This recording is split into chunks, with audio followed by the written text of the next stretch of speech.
ftesën e presidentit të Republikës Kosovës së Veriut Osmani. Ne si subjekt politik guxon, morëm pjesë në qëndrimet tona dhe propozimet tona për çështjen e datës. Para se të flasim për datën, presidenti ka bënë mirë që prapë ka pas një kërkesë dhe lutje për gjithë partitë politike që të shëtohet mundësia që sot të kishim edhe një seancë të radhës në mënyrë që të adresojmë gjithë disa prej problemeve që rrezikojnë kategoritë të caktuara në mes papavës, si janë kanalët e radio televizionit të Kosovës, mandej për mundësinë e zgjatjes vizitore ose faktikisht për rënë ditës që ka qenë pjesë e diskutimit ose propozimit të seancës së parë të orës 11. Nuk kishte daportim nga shumica e partive politike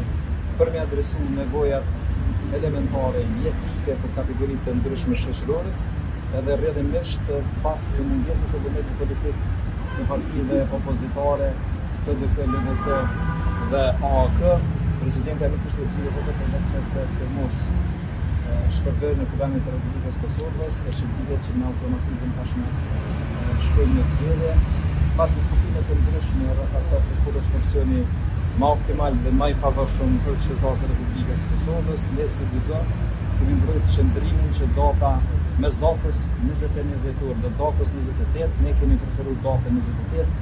Arsyet janë të thjeshta për shkak se Komisioni Qendror Zgjedhor ende nuk ka certifikuar rezultatin e zgjedhjeve lokale. Për shkak nevojës që kemi koordinim dhe përgatitje më të mirë Komisioni Qendror Zgjedhor edhe partive politike, por njëkohësisht edhe për nevojën e organizimit më të mirë në nivel të ambasadave dhe të konsulatave në vendet e Bashkimit Evropian, po edhe përcej Shtetet e Bashkuara të Amerikës. Dhe